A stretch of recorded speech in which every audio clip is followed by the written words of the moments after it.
Welcome to the deep dive. Today, we're really getting into something that's affecting a huge number of Indian travelers. It's the increasingly tough road to getting a Schengen visa. That's right. And it's not just a small travel hiccup, is it? It's becoming a pretty significant financial and, well, logistical hurdle for so many people. Absolutely.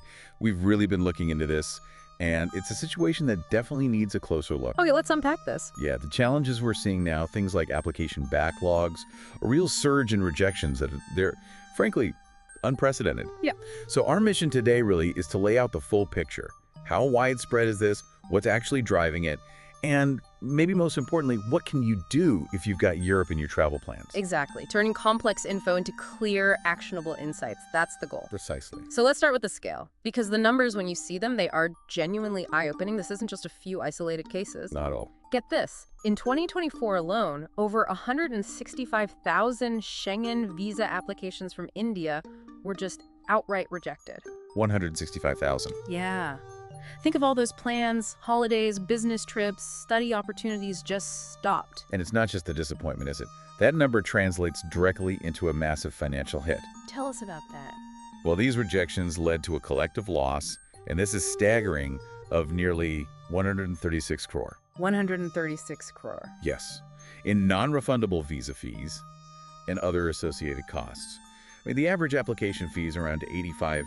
That's roughly, what, 8,200? Right, which adds up fast. It really does. Mhm. But the pain goes beyond just that fee. So many applicants, they'd already paid for non-refundable hotels, flights, travel insurance. That money, it's just gone. It's a real gut punch for people. 136 crore. Just vanish from people's pockets. That's incredible. So are certain consulates, certain countries standing out with particularly high rejection rates? Yes, the data does show some clear trends. France, maybe a bit surprisingly, actually tops the list. Right. Yeah. 31,314 rejections. Now, it's a popular entry point, but that number translates to about 25.8 crore in lost fees just from French consulate rejections. Yeah. Switzerland isn't far behind either. They denied 26,126 applications. Okay. That's an estimated loss of around 21 to 22 crore rupees. It's interesting that these two, prime tourist spots are so high. Very interesting. Who else? Then you've got Germany and Italy. Each of them rejected over 15,000 applications, so that's roughly another euro 13 crore lost from German applications, and maybe 12.5 crore from Italian ones. Okay. And the Netherlands. Mhm. They added another 14,569 rejections to the total. So France, Switzerland, Germany, Italy, Netherlands, quite a few of the major destinations. Is it just the sheer volume of applications they receive? It's likely a mix of things. High volume definitely puts pressure on consulate resources, that's for sure. Okay. Especially for popular places like France and Switzerland. Yeah. But what we're also hearing is that some consulates, maybe because of this pressure, might be applying stricter interpretations. Stricter interpretations of what exactly? Things like financial solvency requirements, or demanding even more rigorous proof and documentation than maybe they used to. Right, so under pressure, the bar might just get higher? Exactly. Yeah. It's not just more applications, it's potentially how they're processed under that strain. That makes sense. And it really highlights how this isn't just about, a canceled holiday. Absolutely not. It ripples outwards, doesn't it? Affecting families, businesses trying to connect internationally, students. Students trying to get to their courses, yeah. It touches tourism, business, that vital student mobility. It's a multi-layered issue with real human consequences. And potentially longer-term impacts on India-EU relations, too. That's a definite concern. If travel becomes this difficult consistently, it could certainly strain those broader connections. Okay, so we've got the scale, the financial hit, but let's talk about the process itself. Are there cracks in the system beyond just rejections? What about delays, backlogs? Oh, definitely. That's a huge part of the problem, and it feeds into the crisis. Yeah. Long waiting times are making everything worse. How long are we talking? Well, we've heard directly from travel agencies. They're reporting appointment delays of up to 2 months at some major consulates. 2 months just to get an appointment. Yes, particularly citing Germany and the Netherlands. Imagine trying to plan a trip and you can't even submit your paperwork for 60 days. It throws everything off. It makes planning almost impossible. Right, or forces really stressful last-minute scrambles. And there were even specific issues, like reports that Italian backlogs were partly due to a rush for special Jubilee 2025 pilgrim visas. Ah, so specific events can overwhelm the system, too. Exactly. It just adds another layer of complexity for regular tourist or business applicants. Now, beyond the waits, there's been a really significant policy change, particularly from Germany. That changes the game after a rejection. Here's where it gets really interesting. What's happened there? This is critical for people to know. Oh. As of July 1st, 2025, so very recently, Germany completely abolished what was called the remonstration process. Remonstration. Okay, what was that? It was basically an informal appeal. If your visa got rejected, you could go back directly to the consulate, ask them to reconsider, maybe provide some clarification or extra documents. It was a quicker, less formal way to try and fix things. Okay, a sort of internal review. Exactly. But Yeah. now, that option is gone. If Germany rejects your visa, your only option is to pursue formal legal channels. Wow, so no more quick chat with the consulate, you have to go straight to court. Essentially, yes. You're Okay. looking at engaging with the German administrative court system. That sounds much harder. Yeah. And probably more expensive. Precisely. It's a fundamental shift. It adds significant time, months, maybe longer, and definitely adds expense because you'd almost certainly need a lawyer. Right. It raises the bar considerably for challenging your rejection. It makes getting that initial application absolutely spot on even more vital. So with all these hurdles, the high rejection numbers, the delays, this German policy change, the big question is why? Why are so many applications getting turned down? There must be common reasons, common mistakes people are making. That really is the million-dollar question, isn't it? And insights from people who've actually worked as visa officers are very revealing. They point to a few recurring themes, one of the biggest: a perceived weak tie to India. Weak ties. Okay, that sounds a bit subjective. What does it mean in practice? How do you prove strong ties, especially if you're maybe younger or a freelancer without property? That's a great point. It can feel subjective. But think of it from their perspective. They need assurance you'll return. So if your application doesn't clearly show strong reasons to come back, like a stable job you need to return to, significant financial roots here, family dependence, they might see weak ties. So how does a freelancer show that? For a freelancer, things like a history of consistent income, letters from long-term clients confirming ongoing work, maybe proof of tax payments in India. For younger people, strong family sponsorship letters are key. Letters saying the family expects them back and supports them financially. Exactly. And proof of enrollment if they're studying. It's about painting a picture of stability and reasons for return. Got it. What else are common pitfalls?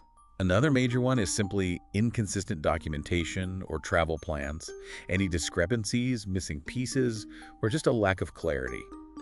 It raises red flags immediately. Like hotel dates not matching flight dates? Precisely. Or saying you'll visit 5 cities but showing no train tickets or internal flights. It needs to make sense. And tied to that is something they sometimes call over-the-top bookings. Over the top, like booking the Ritz on a modest income. Exactly like that.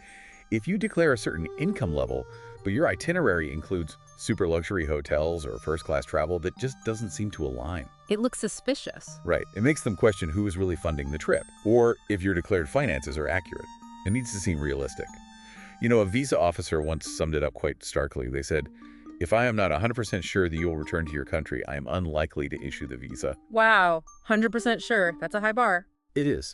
And they really emphasize the importance of things like employer sponsorship letters.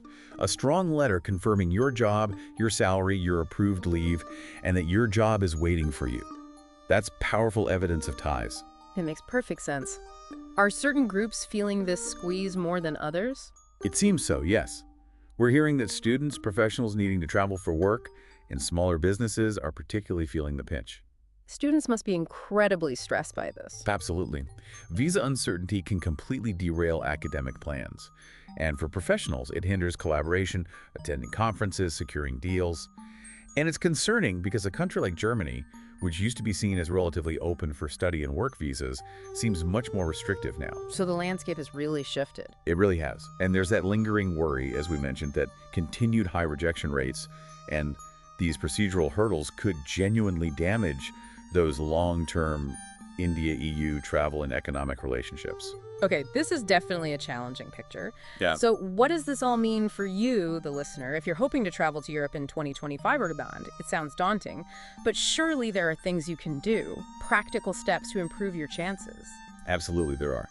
It is challenging, but being prepared and strategic makes a huge difference. First off, and this requires careful planning, apply to the right embassy. Remember the rule. It's the embassy of your main destination where you'll spend the most time. Right, you can't just pick the easiest one. Correct. Or, if you're spending equal time in multiple countries, it's your first point of entry.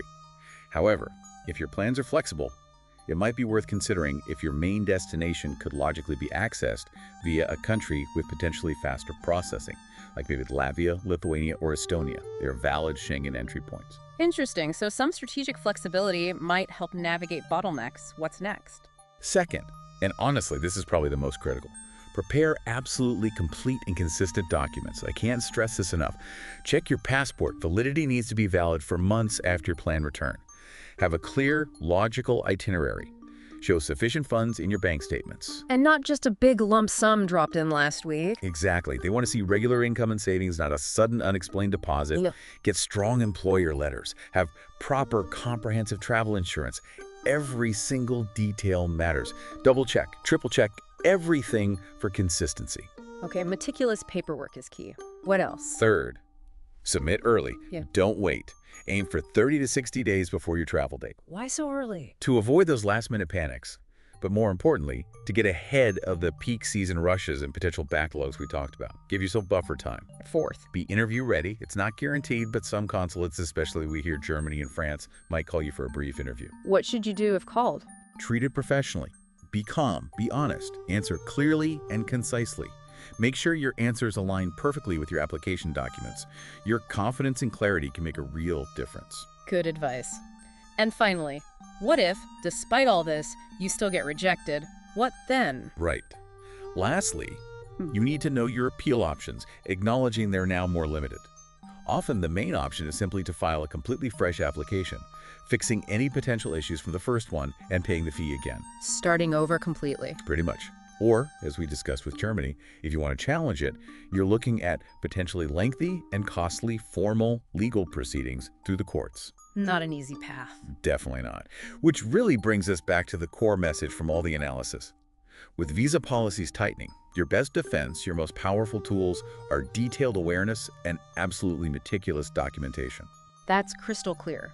So, just to recap for everyone listening, we've looked at the really significant financial and logistical hurdles Indian travelers are facing with Schengen visas. We've seen the high rejection rates, especially from key countries, explored the frustrating delays and that major German policy shift on appeals. We've dug into why applications get rejected, weak ties, inconsistencies, but crucially, we've also outlined practical steps you can take. That's right. Things like applying strategically, obsessive preparation of documents, applying early, being ready for an interview. It all comes down to preparation and planning. It really does. Look, the current situation for Schengen visas for Indian applicants, it presents undeniable challenges. There's no sugarcoating the high rejection rates or the complex procedures.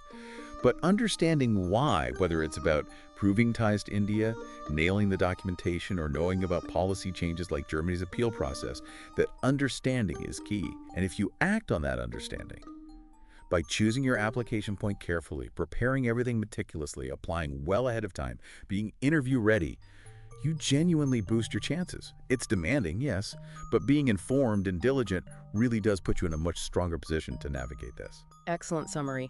Preparation is power here. All the best with your travel plans. And we will meet again with another important matter again.